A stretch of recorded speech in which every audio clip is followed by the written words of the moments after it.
right, so we're here at the conclusion of the 2018 Tour de Italia women's race, and we've got a stacked podium here. They're having a little chit-chat here, but Kaitlyn's paying attention, so we'll get across to her. So third place in this race, Kaitlyn Rauwerda. So Kaitlyn, tell us your age first of all. I'm 18. 18 years old, and you already did national team senior duty in Gatineau? Yeah, I did. And how was that experience? It was crazy, but it was super fun. Like, it was probably the most fun I've had in a race ever. It was a great course, great people, and to come out with top 20 was a huge surprise and really exciting. Yeah, incredible. So you raced against these ladies in the Kitchener weekend, and you did quite well there. So coming into today, did that give you confidence? Yeah, and coming off of track is pretty good lead into crits. So I was pretty confident I could do pretty well today with the help of all my teammates who showed up as well. Right, so you were at Track Worlds, and now you're going to be doing Track Roads in Austria.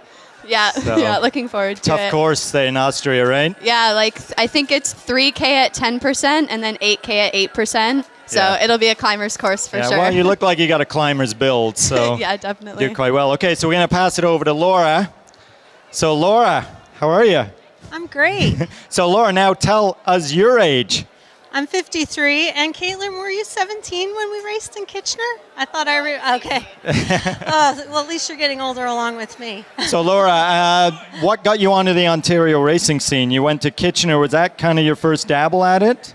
It was years ago. I raced in Ottawa, in Toronto. Sorry, at the Hydro Classic, but that was back in like '98. So these races came on my radar, and they've been outstanding. The production quality is so good as a racer, and the courses have been fun and top-notch, and of course the prize purses are excellent. And the competition, although the fields aren't huge, it's extremely competitive. Right. So you run a busy schedule, right? You're a national cyclocross champion as well.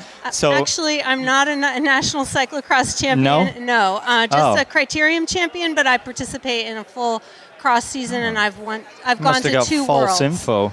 Yeah. On your fake bio. So, but you like cyclocross. You're a big cyclocrosser. Yes, I really enjoy cross, but I enjoy criteriums as much, and that's why I'm here this weekend instead of racing cross. And you're a little bit old school with your training, right? You like to just go out and get in group rides and mix it up and just go by feel? Exactly. I've never trained with a power meter or heart rate monitor. Wow, so you might want to not try to get Laura into the techie stuff. She likes to keep it simple, but it obviously pays off. And what are your plans? You're just going to keep racing until your head says don't do it anymore? I think so. Each year it's been a new experience and quite fun, and a great cycling community. And coming up here has really made me more enthusiastic. So why not keep at something I really love, and riding my bike and the competitive nature of it. So. Yeah. Absolutely. Great. Well, it's a big thrill for us to have you here today, all the way from Pennsylvania. So we're going to hand it over to Joyce. Well, Joyce, we meet again. Hello. So this is our 2017 champion, who is now our 2018 champion. Very different styles. Last year, you were out there most of the race on your own, took it solo. Today, different. We saw the team on the front all day. Was there a plan coming in? Yeah, we knew we had a bit of an advantage in numbers, so that was going to hopefully work to our advantage with the super competitive field that we had today. So we had to work with that.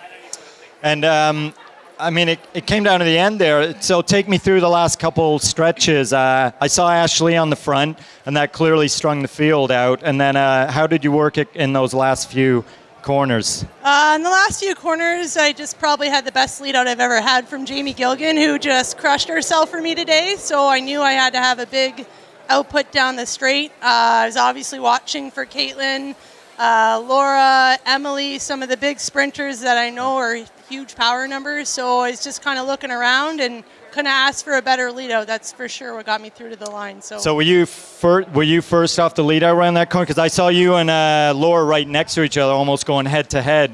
You guys just decide to battle it out? We were both kind of fighting for Jamie's wheel there. So I was just kind of watching to see what happened. And as soon as Laura went, I needed to go, because otherwise she'll just crush me through the sprint. So I just went as soon as she went and I took everything to catch her. So I had to put down a big one. All right. Well, you win the Tour de Italia again. With it, you become a provincial champion. and you take $2,300 cash home, so that's got to feel pretty good as well. Oh, that's unreal. Like I said, Jamie and Ashley both worked so hard for me. I just had to get that for them. So Great. Well, you guys enjoy your evening with that money, and thank you very much for all of you coming. I hope we'll see you all out here again, and Kaitlyn will be looking for you on the TV in years to come. You got a big future ahead of you. So that wraps up our women's race. We're going to move on to our elite men.